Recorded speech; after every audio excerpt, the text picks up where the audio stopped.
Alright, you guys, what is going on, and welcome back to the channel.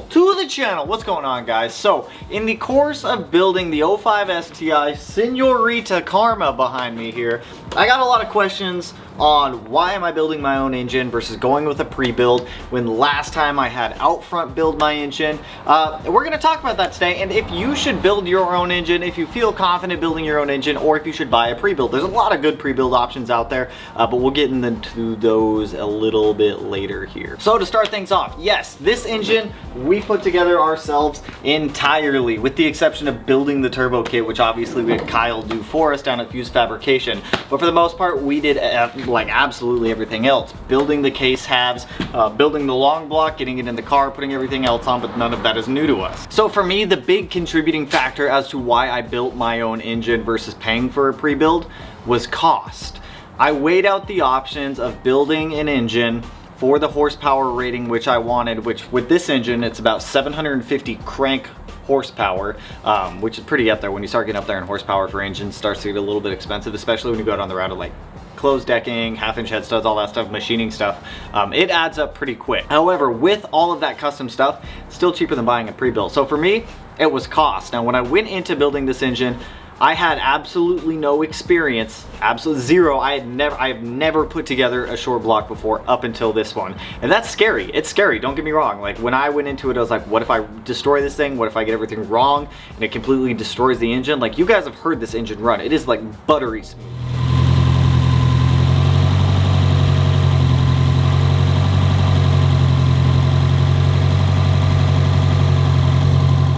With that being said, there is a lot of research that I did going into this before jumping into it, which if you are planning on doing your own short block build and you've never done one before, highly suggest taking the time to do the research. Order the tools that you're going to need, which we're going to go over the tools that you're going to need because some of them are rather specialty tools, and it's important to have them when putting the engine together. Otherwise, you're not going to be able to put it together accurately because there's so many tight tolerances inside of the engine. The crank to main clearances, the rod bearing clearances, the piston ring gaps, the valve lash. There's so many precise measurements inside the engine that you want to make sure you get them right, and you got to know what they are and what you're even shooting for, so that way you know what to target. So taking the time to do the research is really going to benefit you when it comes to putting your engine together. Now, aside from just tools and researching, you need to know what you want to build it for also, like whatever your horsepower goals are. Ideally, if you want 600 horsepower to the wheels, I would advise building the engine at least 10 to 15% above that. A, it'll give you a little more headroom if you want to turn it up later, and B, if you want to stay at that targeted value that you're shooting for, it's going to give you plenty of headroom to where you're not overstressing the rods, the pistons, the crank, the bearings, anything along those lines, because when you start putting excessive stress on things like that, that's when things start to fail. And nobody wants to see their engine that they put together fail. Like, that would be devastating. I still don't know if that one's gonna work 100%, but it's scary. It's scary putting an engine together when you've never done it before. But before we touch into the pre-build options and a little more what goes into putting your own short block together, let's take a look at the tools that you're going to need. Because if you are putting together an engine, you're going to need these specialty tools, and the cost of them, it's really not as much as some people thought it was. Like, I maybe spent like $500 on tools to be able to do this, and it gives me the ability to do it with more engines in the future. So let's go look at some of these tools real quick. So let's talk about tools real quick. The cost of tools really isn't that bad. Now, the first one that I want to talk about, which all of you should have in your toolbox if you don't already, is a feeler gauge set. That is probably going to be one of the most important tools. You don't only need this for engine building. You also need that for gapping spark plugs, doing a lot of other valve lash. Like, come on, feeler gauges come in handy so much. If you don't have any of these tools, I'll link them all down in the description for you guys. Feeler gauges. First tool you're going to need. You're going to need this for setting your valve lash and validating your piston ring clearances, because these are a very important tool to have. Next up, we're going to talk about one that you guys should have as well. This is a set of micrometers. These are Minotoyo. I always prefer Minotoyo tools if I can. When I was in aerospace, we use a lot of Minotoyo stuff, and it's very accurate and it's pretty cost effective. These 2 to 3 inch micrometers, I want to say these were about like 100, 120 bucks or something like that. What you're going to need these for is you're going to need to be able to measure measure the crank and the diameter, or the it's the diameter of it. You're gonna have to measure the diameter, not the circumference. So this will accurately measure the diameter of it for you. Now, if you don't know how to read an analog tool, you can also get digital ones, but digital ones are going to be a little bit more expensive if you do decide to go down that route. If you're willing to take the 20 to 30 minutes to learn how to read a set of micrometers, I definitely suggest the analog ones. It'll save you some money. It's really not that bad to read this veneer set. Well worth it. But you are going to need this to validate the measurements on the crankshaft when you go to order your bearings. So that way you know what size you're going to have to order. Tool number 3, boom, one of my favorites. It's actually not one of my favorites. I didn't even know I needed this until it came time. This is a stretch gauge for rod bolts. Now, most rods that you're going to be buying are going to use ARP hardware. The way that ARP measures torque values is both A in torque of foot-pounds and rod bolt stretch. Now, everyone seems to go with rod bolt stretch because it seems to be the more accurate reading for torquing down your rods. There's going to be different values for all rod bolts because you're going to have material thicknesses, bolt differences, a lot of things that go into it, and they'll tell you the specifications for what your rod stretch needs to be on the bolts on the paper when you get your connecting rods. Now with this, it's pretty easy. You go ahead, you get one rod bolt put in here that's not torqued down, has no stress or load on it. You get this guy, you get this guy right here set, and it has a little locking screw right there. You put a couple thou of preload on there. I want to say it's like 15 or 30 thou preload on there, and then that way you can accurately measure. So that way when you put a bolt in there that's been stretched, it'll tell you how many thousandths of an inch that bolt has been stretched. Very accurate way of setting your rod bolts instead of just solely relying off of torque. This tool, I want to say, was about $150. It's a little bit spendy and you're not going to use it that often, but if putting your own engine together is something you're considering, I highly suggest getting this. Next up, I have a set of King Racing rod bearings right here. Actually, these are main bearings. These are ones that we were going to use in the STI, but we needed a different set because of this tool right here, which is probably one of the most important ones that you're going to need when putting your engine together.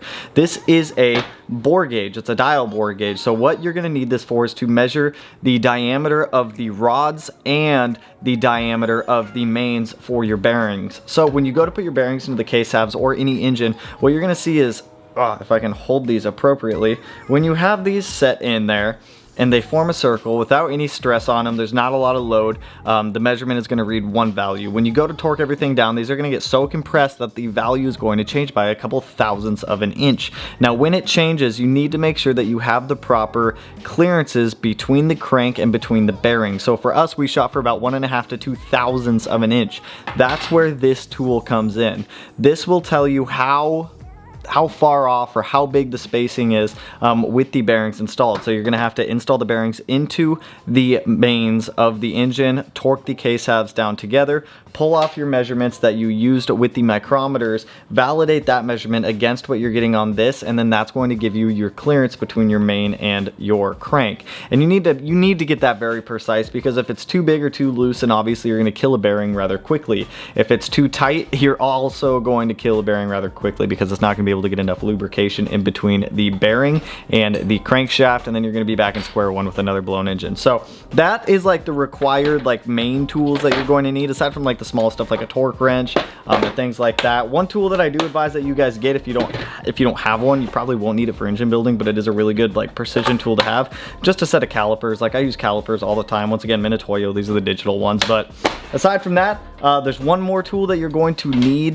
100%, because you can't put your engine, well, I guess you can, but I wouldn't advise anyone put their engine together by doing, let me show you. So this is the other tool that you're going to need. This is a piston ring grinder. It's a manual piston ring grinder, so it has this little handle on the side of it, and you just spin the little handle and it spins the little wheel. This will get your piston rings ground down in an even manner. They do make little electronic ones with motors on them, and they tilt and do all this fancy stuff. Those are a couple $100. This one was 35 bucks, and it worked brilliantly for everything that we needed to do, which was grind 8 rings, 4 compression rings and 4 oil scraper rings. So once again, that's a tool that you cannot go without. I mean, you could use a file if you really wanted to risk it, but I wouldn't advise anyone do that because it's not going to grind it flat or even. Just spend the 35 bucks on that. So now that we've talked about the tools, let's talk about the experience. Overall, I'd say putting the engine together is very stressful in some areas. You got to make sure you have all the proper OEM seals,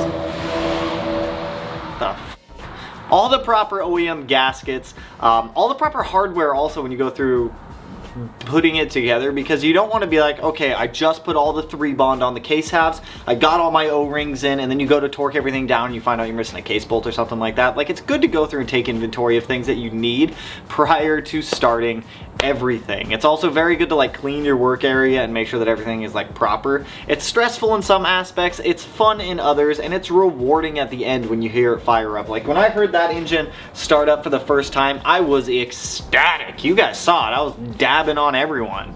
I don't know why, but I was pumped. I was pumped. Like, I built it. I put it together. I did the thing. I did the thing. So overall, I'd say if you really want to take the time, save a little bit of money, and get that like really rewarding, like you're gonna get a rewarding feeling if you buy a pre-build, you bolt your heads on there, you get everything put back together. Like when I first did that, it felt so rewarding also. But taking the next step of actually putting a short block together, 100%, you're gonna be through the roof when you hear that thing fire up for the first time. The biggest setbacks that I noticed when going through and doing this, you 100% have to trust yourself when it comes to all of the measurements you're doing with everything.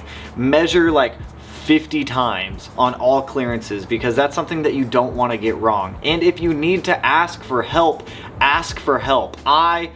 Since we had Outfront do the machining on our case halves, I messaged them quite a few times asking like, hey, what should I set my piston ring clearances to? Hey, what should I set this clearance to? X, Y, or Z, or what do you recommend for this application? Keep in mind that your end goal is going to dictate some of your measurements. Like ring gap is going to be dictated by how much boost you're going to be running, what fuel type you're going to be running, and that's going to play into a factor of like, hey, I should have my compression ring to this gap, and I should have my oil scraper ring to this gap. You also want to make sure all of your ring gaps are offset when you go to put them in there. Another specialty tool that two more of them that I didn't even think of was a piston ring compressor and a piston ring installer. Those are also 2 tools you're going to need, which add that to the total, maybe $600 in tools. But even with the cost of all the tools, which was about $600, and the cost of all the parts and the machining, I was looking at a total cost of realistically probably $3,600-ish in parts and tools to be able to build this thing, versus if you were to be looking at a pre-build rated to about 750 horsepower from multiple vendors, you're probably looking at right around $5,000 to $6,000 or $5,000 to $5,500-ish before tax for a pre-built short block. Yes, to an extent you are paying for parts. You're also going to be paying for them to assemble it and verify all of your measurements for you as well, which if you don't want to take that next step of putting together a case half set, or you don't want to risk putting one together because maybe you just don't trust yourself enough right now, that's totally fine. There's nothing wrong with that. That was me a couple months ago with the EG33 and the 6-cylinder. I had Outfront Motors assemble that short block for me because A, I had never done it before. I didn't trust myself to do it, especially on an engine that's going to be making 1,000+ wheel horsepower. I just didn't want to chance it with something like that. But with an EJ, something that's a little more common, taking the step of actually doing it, it was very rewarding. It was much more cost effective than buying a pre-build, and it was fun. I enjoyed every second of it. I enjoyed being able to share it with you guys also. Some of you guys got to see the insight of what goes into putting an engine together from the cases up. Now there's a lot of good channels, there's a lot of good forums, there's a lot of good articles out there about how to put these engines together, or any engine for that matter. Like, this isn't just applicable to Subarus, we're just talking about it because that's the one that I put together. But there's a lot of good articles and forums out there that can help walk you through what to do, especially with the EJ series and these cars. They've been out for 20+ years at this point, so there's been so much trial and error that has gone into them that there's a simple recipe that you could follow for whatever build you're going to be doing. But I hope this kind of helps you guys see it a little bit more. If you should build your own short block, if you've been contemplating it, my advice to you is go for it. Do it. It is fun. It's fun to do. Just take the time to learn how to read all of the precision measuring tools, because those are going to be your best friend. Record all of your measurements, validate all of your measurements. A plasti gauge is another one that somebody threw out there. It's not absolute, but it is a good like check to verify your measurements. But I say go for it if it's something that you guys want to do. You guys know I'm always open to questions. I have only put together one case half set, so my experience with it is very limited. I've done multiple long blocks at this point, but for case halves I've done one. Stressful but very enjoyable. So I hope this helps you guys answer some of those questions. But just to recap some of the pros and cons. Pros of putting your own engine together: it's rewarding, it saves you money, it gives you the experience and the confidence to do other things in the future when it comes to the mechanical sides of things. Cons: it's very stressful. If you mess up, it can be much more expensive, but as long as you take your time to validate everything, I wouldn't stress it too much. So I hope this video helped you guys on determining if you should build your own engine, if you should build your own case halves, and go from there. If you're buying a pre-build, you're just doing heads and things like that, it's much more simple, it's much more straightforward. I wouldn't stress it too much, but I hope this video helps you guys. But that's all I got for you guys on this one. So if you guys like the video, you know what to do. Go ahead, hit that like button, turn it black, blue, green, yellow, purple, silver, cyan, whatever color it turns for you. And if you're not already subscribed to the channel and you want to be, I'll put it in one of these corners. No idea which one it'll be in quite yet. But with that, I will catch you guys in the next one, which hopefully is us driving this turd around, because I'm waiting for the last of the parts to come in and the next revision of the tune. But with that, I will catch you guys in the next one. Peace out, homies.